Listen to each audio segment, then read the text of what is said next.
विद्यार्थिनी आहे। मी आज माझ्या गुरूंबद्दल व माझ्या आई वडिलांबद्दल दोन शब्द व्यक्त करण्यासाठी आज तुमच्या समोर उभी आहे।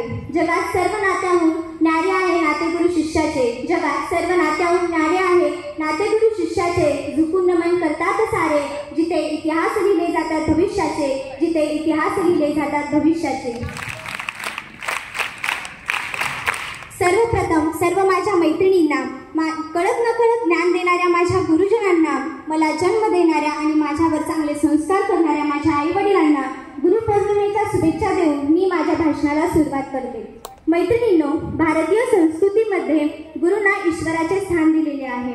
गुरु हे आपल्या जीवनातील अत्यंत महत्त्वाचे स्थान आहे। गुरुपौर्णिमा या दिवशी गुरुंबद्दल मान सन्मान व्यक्त करण्याचा दिवस म्हणजेच गुरुपौर्णिमा होय। आपल्या प्रत्येकाच्या जीवनात एक गुरु असतोच, आपल्या प्रत्येकाच्या जीवनात एक गुरु असतोच। गुरुशिवाय आपले जीवन अपूर्ण आहे।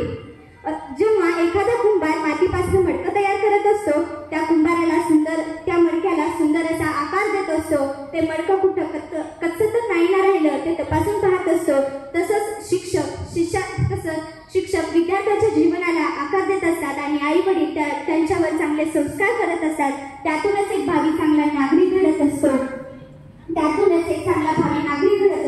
आपल्या जीवनात गुरु एवढेच महत्त्वाचे स्थान आपल्या आई वडिलांचे सुद्धा आहे। असं म्हणतात, स्वामी तिन्ही जगाचा आई विना भिकारी, स्वामी तिन्ही जगाचा आई विना भिकारी। मैत्रिणींनो, माझ्या मते तरी आजच्या काळात ज्याच्या जीवनामध्ये आई आणि वडील या नावाचे जे दोन पात्र आहेत, तो व्यक्ती जगातील सर्वात श्रीमंत व्यक्ती आहे, गुरुर ब्रह्मा गुरुर विष्णू गुरुर्देवो महेश्वरा, गुरुर ब्रह्मा गुरुर विष्णू गुरुर्देवो महेश्वरा, गुरु साक्षात परब्रह्म तस्मै श्री गुरुवे नमः, तस्मै श्री गुरुवे नमः। मैत्रिणींनो, आपल्या जीवनातील खरे प्रेरक मार्गदर्शक आणि मित्र हे आपले गुरुच असतात। ते आपल्याला ज्ञान, शिस्त आणि चांगले संस्कार देत असतात। ते आपल्या मार्गदर्शनाने आपल्या शिष्याला एक चांगला नागरिक घडवत असतात। जो शिक्षक एखाद्या विद्यार्थ्याला मोठ्या मनाने क्षमा माफ करून त्याच्यातील कमीपणा दूर करून उंच शिखरावर घेऊन जात असतो, तोच खरा शिक्षक असतो। प्रगतीचे पंख असतो गुरु, कर्तृत्वाच्या रणांगणावरील शंखनाद असतो गुरु,